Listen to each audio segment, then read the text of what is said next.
লুৎফুজ্জামান বাবর ২০০১ সাল থেকে ২০০৬ সাল পর্যন্ত খালেদা জিয়ার মন্ত্রিসভায় স্বরাষ্ট্র প্রতিমন্ত্রী হিসেবে দায়িত্ব পালন করেন।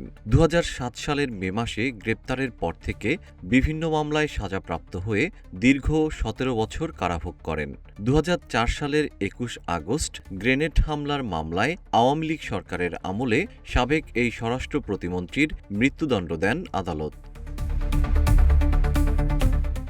একই মামলায় সাবেক শিক্ষা উপমন্ত্রী আব্দুস সালাম পিন্টুকে মৃত্যুদণ্ড দেন আদালত।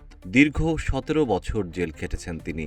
অন্যদিকে মানবতাবিরোধী অপরাধের মামলায় ২০১৪ সালে আন্তর্জাতিক অপরাধ ট্রাইব্যুনাল জামায়াত নেতা এটিএম আজহারুল ইসলামকে মৃত্যুদণ্ড দেন।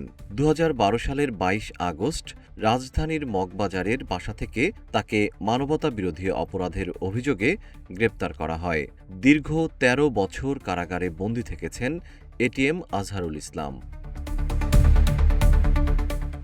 ২০২৪ সালে ছাত্র জনতার অভ্যুত্থানে ক্ষমতার পালাবদলের পর জেল জীবন থেকে মুক্তি পান বাবর, পিন্টু ও এটিএম আজহার।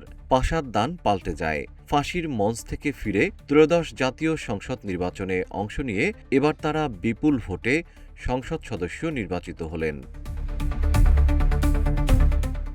নেত্রকোনা ৪ আসন থেকে ধানের শীষ প্রতীকে নির্বাচিত হয়েছেন সাবেক স্বরাষ্ট্র প্রতিমন্ত্রী লুৎফুজ্জামান বাবর। তিনি ১,৬০,৮০১ ভোট পেয়েছেন। তার নিকটতম প্রতিদ্বন্দ্বী জামায়াতে ইসলামীর প্রার্থী মোহাম্মদ আল হেলাল পেয়েছেন ৩৯,৮৪০ ভোট। টাঙ্গাইল ২ আসনে বিএনপির আব্দুস সালাম পিন্টু ১,৯৮,২১৩ ভোট পেয়ে বিজয়ী হয়েছেন। তার নিকটতম প্রতিদ্বন্দ্বী জামায়াতের প্রার্থী হুমায়ুন কবির পেয়েছেন মাত্র ৬০,৮৭১ ভোট। রংপুর ২ আসনে দাঁড়িপাল্লা প্রতীকে বিপুল ভোটে জয় পেয়েছেন জামায়াতে ইসলামীর নায়েবে আমির এটিএম আজহারুল ইসলাম। তিনি ১,৩৯,৬৮০ ভোট পেয়েছেন। তার নিকটতম প্রতিদ্বন্দ্বী বিএনপির মোহাম্মদ আলী সরকার পেয়েছেন ৭৯,৯১০ ভোট।